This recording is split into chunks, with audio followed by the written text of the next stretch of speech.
ओम गणेशाय नमः।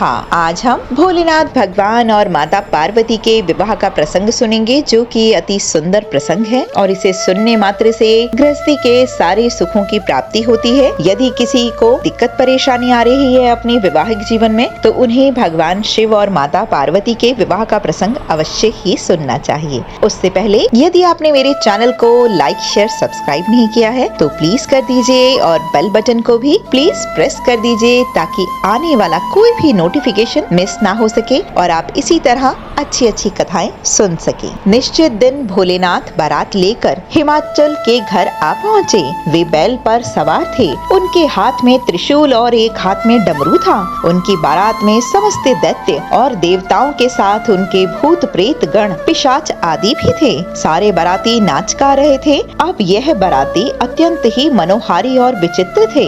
इस तरह शुभ घड़ी और शुभ मुहूर्त में शिव और पार्वती जी का विवाह हो गया और पार्वती जी के साथ भोलेनाथ जी अपने धाम कैलाश पर्वत पर चले गए। मान्यता अनुसार राजा हिमवान ने पार्वती जी के मन की इच्छा जानकर एक पुरोहित और एक नाई को कैलाश पर्वत भेजकर शिव जी से अपनी पुत्री का विवाह प्रस्ताव भेजा। भगवान शिव के पास विवाह का प्रस्ताव लेकर पहुँचे पुरोहित और नाई के सामने भोलेनाथ ने अपनी निर्धनता और साधुता इत्यादि की ओर संकेत करके कहा कि इस विवाह के औचित्य पर पुनः विचार करना चाहिए। पुरोहित के बार बार आग्रह करने पर शिव मान गए। शिव ने पुरोहित और नाई को विभूति प्रदान की। नाई ने वह विभूति मार्ग में ही फेंकते हुए क्रोधित भाव से पुरोहित से कहा, बैल वाले अवधूत से राजकुमारी का विवाह पक्का कराए हो तुम्हें कुछ तो सोचना चाहिए था। नाई ने ऐसे ही कुछ जाकर राजा से कह सुनाया।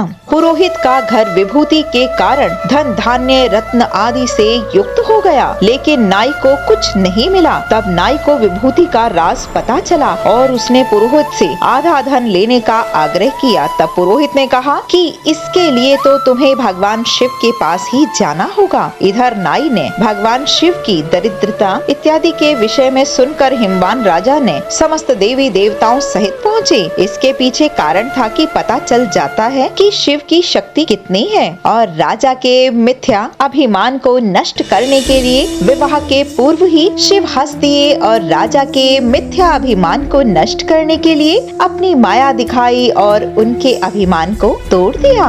एक बार इंद्रलोक पर असुरों का राजा शुंभ और उसका छोटा भाई निशुंभ आक्रमण कर दिया। देवताओं को पराजित करके इन दोनों भाइयों ने स्वर्ग से देवताओं को भगा दिया। भगवान शिव यह जानते थे कि देवताओं को माता पार्वती ही कष्ट से मुक्ति प्रदान कर सकती हैं। इसीलिए एक दिन भगवान शिव ने पार्वती पर व्यंग करते हुए कहा कि तुम काली हो। माता पार्वती को यह बात दिल पर लग गई। पार्वती जी ने भगवान शिव से कहा कि आपने मुझे काली कहा है, मैं आपको गोरी होकर दिखाऊंगी। गौर वर्ण पाने के लिए माता पार्वती तप करने लगी। तब से भगवान शिव प्रसन्न हुए और माता पार्वती से बोले कि तुम गंगा स्नान करो, इससे तुम गौर वर्ण की होगी और गौरी कहलाओगी। भगवान शिव की आज्ञा पाकर माता पार्वती गंगा में स्नान करने चली गयी। पार्वती जब गंगा स्नान कर रही थी, उसी तट पर शुंभ निशुंभ के कब्जे से स्वर्ग की पुनः प्राप्ति के लिए सभी देवता आदि शक्ति की आराधना कर रहे थे। माता पार्वती ने देवताओं की आराधना सुनकर कहा कि आप सब मेरी ही आराधना कर रहे हैं, आप निश्चिंत होकर जाएं। शुंभ निशुंभ का वध करके